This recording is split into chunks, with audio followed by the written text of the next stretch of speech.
Hello, this is Dr. Wendell Hunnicutt. I'm giving my end of project reflections for the digital learning project of 2016-17.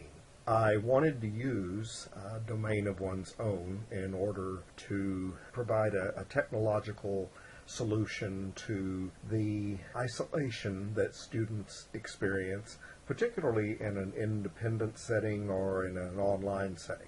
In other words, where they don't get to interact with each other as much as in a classroom, interaction with other students and interaction with the teachers. And so I thought that the domain of one's own might be a way of mitigating some of these problems, some of this isolation that I observe students experiencing.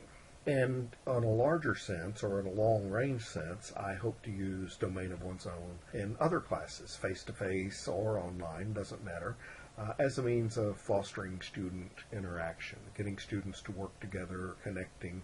And yet, obviously they have lots of means of connecting, but in a way that could be oriented to class content and even class grading, such that I could apply some criteria and rubrics around it and grade this. So both a social connection but an academic relationship to it as well.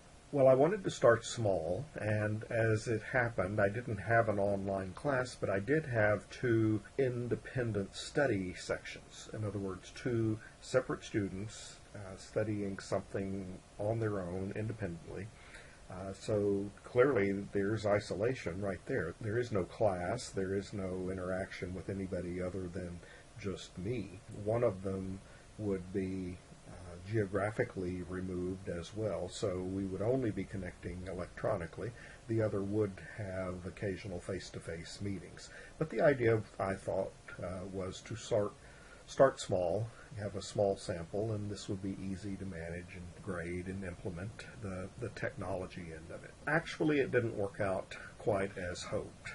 For one thing, one of the students dropped out for reasons having nothing to do with this experiment, nothing to do with class, in fact. It was a health issue.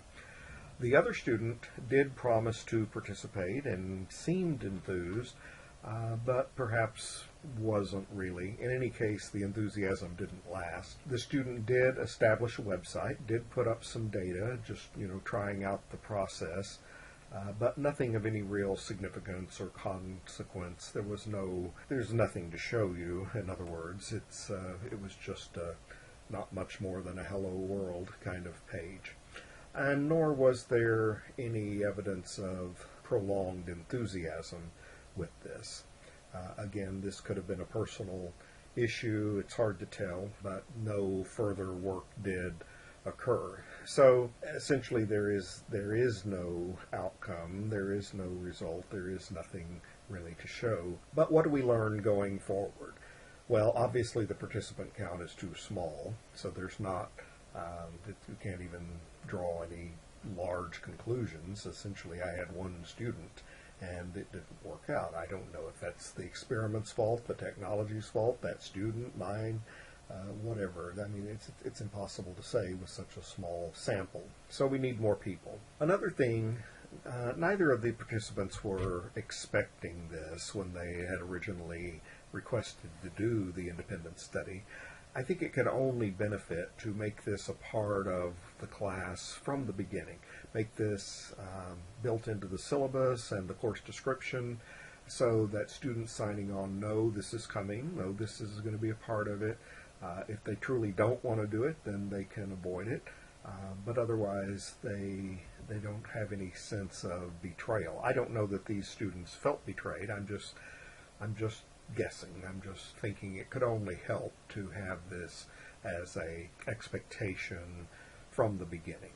And also, I think starting early in the semester, getting them to actually build their domain, to see the benefits, see the use from the beginning. So there's a semester-long arc of participation in this event. It's not just a now and then sort of thing, but rather an ongoing integrated part of the semester. Similarly, closely related, this activity in this case was not a high stakes process. It was more of something tacked on at the end. The student didn't have a high motivation to take part in this. There was not a grade associated with it. It was extra credit, if anything. So if it's not going to get a grade, if it's not going to be closely associated with some reward, students are less likely to do it. I think that there's not a big surprise there. So make the grade worthwhile. Make it worth the student's while to do it. Make it a part of the semester's grade. Also, this idea of the small participant count, not only did it backfire in the obvious way here, but also even if the student had been participating and really doing it, there wasn't much feedback going to happen other than just mine. Sure, he could show it to other people, but it's not going to be the same as if other students are tacking on to each other's and giving feedback, asking questions, that we have real interactions going on. I think a larger participant count is definitely worthwhile. I think a small scale class is probably a good one to try this out. I don't think it would be appropriate to do one of the big auditorium classes of 100 or more. I think that would be overwhelming, certainly for a beginning.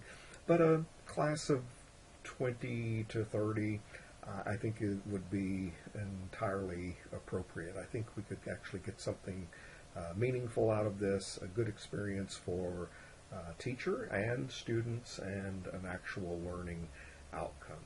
I appreciate your time, and I look forward to future experiments with this. Thank you very much.